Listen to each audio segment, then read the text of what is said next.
নমস্কার বন্ধুরা, সুস্মিতার গল্পের আসরে আপনাদের স্বাগত। আশা করি আপনারা সকলেই ভালো আছেন। আমি আজকে পড়ে শোনাচ্ছি বনফুলের লেখা 3টি গল্প, ছোট ছোট 3টি গল্প। নাথুনির মা, নিম গাছ আর তাজমহল।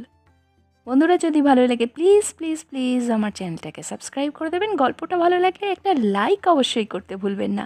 সাবস্ক্রাইব এবং লাইকের জন্য আপনাদের অসংখ্য ধন্যবাদ। তো চলুন শুরু করি আজকের প্রথম গল্প, নাথুনির মা। লেখক বলাই চাঁদ মুখোপাধ্যায়। ফিক্সিটি অফ পারপাসের বাংলা কি? উদ্দেশ্যের দৃঢ়তা। যাহাই হোক, ইহার সুন্দর একটি উদাহরণ দেখিয়াছিলাম সেদিন। গল্পটি বলিবার পূর্বে লক জ কাহাকে বলে তাহাও বুঝানো দরকার। লক জ তাহাকেই বলে যাহা হইলে ব্যয়ত আনন আর বন্ধ হয় না, ব্যয়তই থাকে। হাই তুলিতে গিয়া অনেক সময় এই বিপদ ঘটে। মুখ কিছুতেই বোঝে না, হাঁ করিয়া থাকিতে হয়, যতক্ষণ না কোনো ডাক্তার চেয়ালের হাড়টি যথাস্থানে বসাইয়া দেন। ইহার ঠিক ডাক্তারি নাম ডিসলোকেশন অফ ম্যান্ডিবল। একবার হইয়া পড়িলে সঙ্গীন পরিস্থিতি। একটি রোগীকে লইয়া অনেক রাত্রি পর্যন্ত জাগিতে হইয়াছিল। সকালে চোখ হইতে ঘুম ছাড়িতেছিল না। গৃহিণীর বারম্বার তাগাদা সত্ত্বেও তন্দ্রাচ্ছন্ন হইয়া বিছানায় পড়িয়াছিলাম। কর্কর শব্দে বাজ পড়িল না, দুয়ারে কড়া নড়িল। বাহিরে আসিয়া দেখিলাম একটি আধ ঘোমটা দেওয়া কমবয়সী মেয়ে একটি বুড়িকে লইয়া দাঁড়াইয়া আছে। চিনিতে পারিলাম নাথুনির স্ত্রী ও মা। ইহাদের বাড়িতে ইতিপূর্বে চিকিৎসা করিয়াছি। নাথুনি স্থানীয় ময়দার কলে চাকরি করে। কি হলো? বুড়ি নীরব। নাথুনির বউ বলিল, মায়ের মুখ হাঁ হয়ে গেছে, বুঝছে না। বলিয়া সে মুখ ফিরাইয়া হাসি গোপন করিল। তাই নাকি? দেখি। দেখিলাম ঠিক তাই, বুড়ির জ স্থানচ্যুত হইয়াছে। নাথুনি কোথায়? নাইট ডিউটি থেকে ফেরেনি এখনো। এরকম হলো কি করে? হাই তুলতে গিয়ে?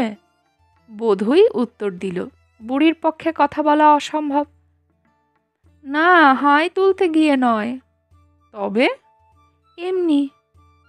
এমনি কি করে হবে? কিসের জন্য হাঁ করেছিলে? বধূটি তখন ঈষৎ হাসিয়া অবনত মস্তকে পায়ের বুড়ো আঙুলের নখ দিয়া মাটি খুঁড়িতে খুঁড়িতে সসংকোচে বলিল, মা আমাকে গাল দিচ্ছিলেন। অনেকক্ষণ গাল দেবার পর যেই পোড়ামুখী বলতে গেছেন, অমনি পোড়ার পর্যন্ত বলেই মুখে আঁচল দিয়ে ঘাড় ফিরিয়া সে হাস্য গোপন করিল। বুড়ির চোখের দৃষ্টি অগ্নিবর্ষণ করিতে লাগিল। কতক্ষণ হয়েছে? আধ ঘন্টা হবে। আচ্ছা, বসো তোমরা, এখনই ঠিক করে দিচ্ছি আমি। ভাবিলাম মুখরা বুড়িটা আর একটু শাস্তি ভোগ করুক, আমি ততক্ষণ প্রাতকৃত্যাদি শেষ করিয়া লই। রোগী দেখিবার ঘরটায় তাহাদের বসাইয়া আমি ভিতরে চলিয়া গেলাম। ফিরিলাম প্রায় ঘণ্টাখানেক পরে। আসিয়া বিধিমতো 2 হাতের 2টা বুড়া আঙ্গুল বুড়ির মুখগহ্বরে পুড়িয়া নিচের চেয়ালের হাড়টায় জোরে চাপ দিয়া টান দিলাম। খুট করিয়া হাড় যথাস্থানে বসিয়া গেল। মুখ হইতে বুড়া আঙ্গুল দুটি বাহির করিয়া লইবার সঙ্গে সঙ্গে বুড়ি বলিল, মুখী। দ্বিতীয় গল্প, নিম গাছ। কেউ ছালটা ছাড়িয়ে নিয়ে সিদ্ধ করছে। পাতাগুলো ছিঁড়ে শিলে পিষছে কেউ। কেউ বা ভাজছে গরম তেলে। খোস, দাঁত, হাঁজা চুলকানিতে লাগাবে। চর্মরোগের অব্যর্থ মহৌষধ। কচি পাতাগুলো খায়ও অনেকে, এমনি কাঁচাই, কিংবা ভেঙে বেগুন সহযোগে। যকৃতের পক্ষে ভারী উপকার। কচি ডালগুলো ভেঙে চিবায় কত লোক, দাঁত ভালো থাকে। কবিরাজ প্রশংসায় পঞ্চমুখ। বাড়ির পাশে গজালে বিজ্ঞেরা খুশি হন, বলে নিমের হাওয়া ভালো, থাক, কেটো না। কাটে না, কিন্তু যত্নও করে না। আবর্জনা এসে জমে চারিদিকে, শান দিয়ে বাঁধিয়েও দেয় কেউ, সে আর এক আবর্জনা।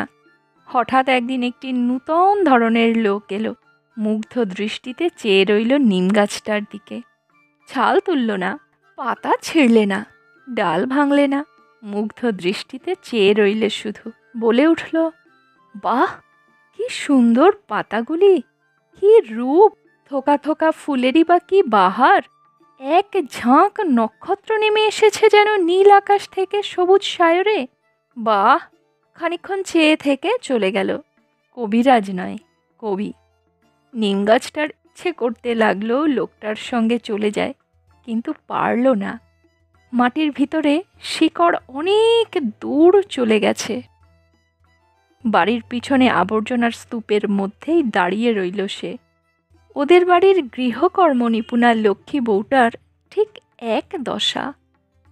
তৃতীয় গল্প, তাজমহল। দারুণ একটা প্রেমের গল্প, খুব ভালো লেগেছে আমার গল্পটা। প্রথম যখন আগ্রা গিয়েছিলাম, তাজমহল দেখতেই গিয়েছিলাম। প্রথম দর্শনের সেই বিস্ময়টা এখনো মনে আছে।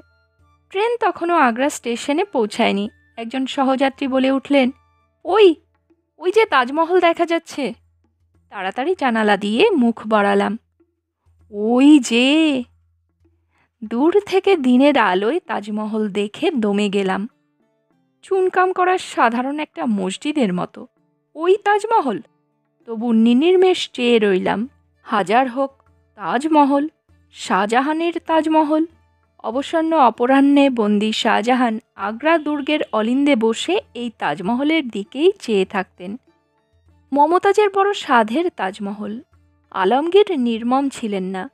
পিতার ইচ্ছা অপূর্ণ রাখেননি তিনি। মহাসমারোহে মিছিল চলেছে। সম্রাট শাহজাহান চলেছেন প্রিয়া সন্নিধানে। আর বিচ্ছেদ রইল না। সবাধার ধীরে ধীরে নামছে ভূগর্ভে। ওই তাজমহলেই মমতাজের ঠিক পাশে শেষ শয্যা প্রস্তুত হয়েছে তার। আরেকটা কবরও ছিল, হয়তো এখনও আছে ওই তাজমহলেরই পাশে। দাঁড়া শেকড়। চুনকাম করা সাধারণ মসজিদের মতো তাজমহল দেখতে দেখতে মিলিয়ে গেল। পূর্ণিমার পরদিন, তখনও চাঁদ ওঠেনি।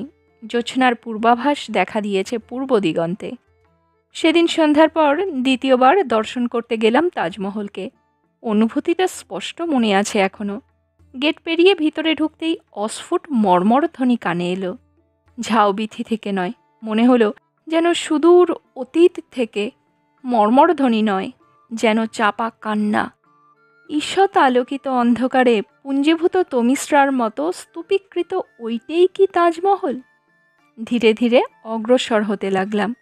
মিনার, মিনারেট, গম্বুজ স্পষ্টতর হতে লাগলো ক্রমশ। শুভ্র আভাসও ফুটে বেরুতে লাগলো অন্ধকার ভেদ করে। তারপর অকস্মাৎ আবির্ভূত হলো।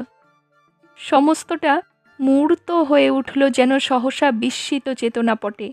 চাঁদ উঠল। জোছনার স্বচ্ছ ওড়নায় অঙ্গ ঢেকে রাজরাজেশ্বরী শাহজাহান মহিষী মমতাজের স্বপ্নই অভ্যর্থনা করল যেন আমাকে এসে স্বয়ং। মুগ্ধ দৃষ্টিতে নির্বিকার হয়ে চেয়ে রইলাম। তারপর অনেক দিন কেটে গেছে।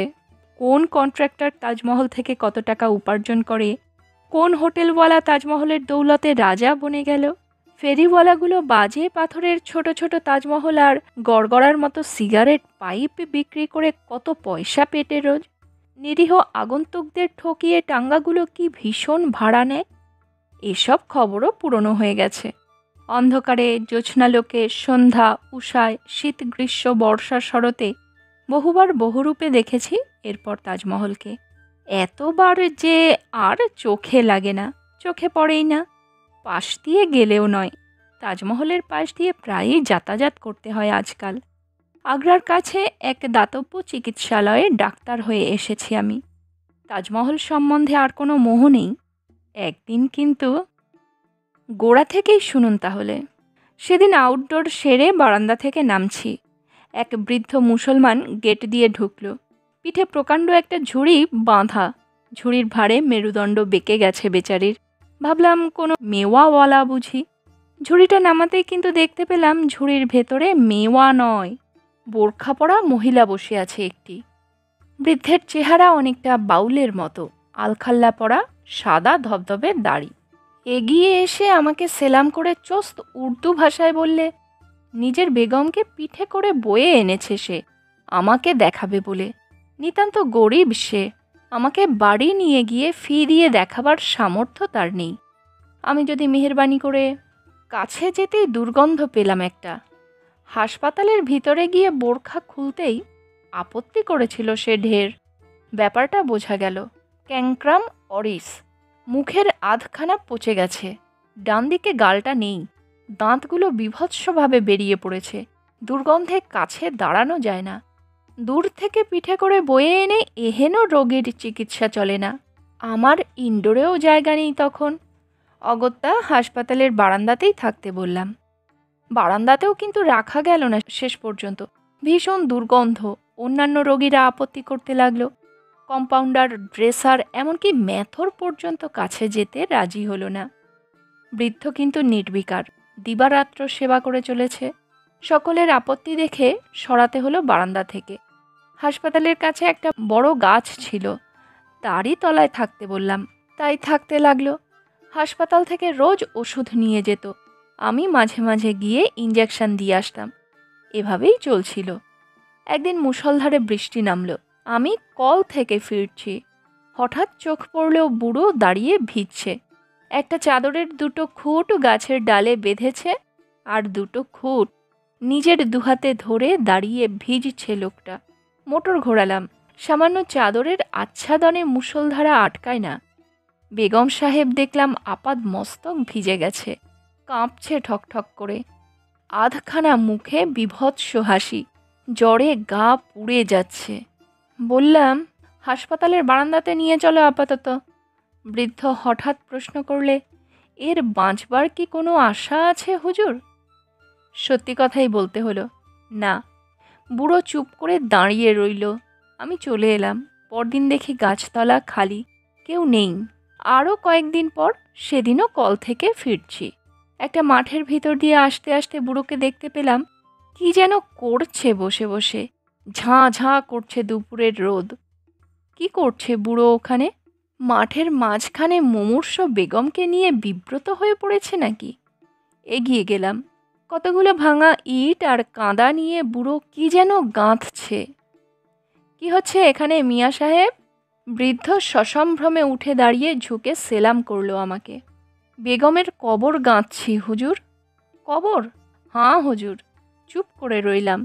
খানিকক্ষণ অস্বস্তিকর নীরবতার পর জিজ্ঞাসা করলাম, তুমি থাকো কোথায়? আগ্রার আশেপাশে ভিক্ষে করে বেড়াই, গরিব পরবয়। দেখিনি তো কখনো তোমাকে। কি নাম তোমার? ফকির শাহজাহান। নির্বাক হয়ে দাঁড়িয়ে রইলাম।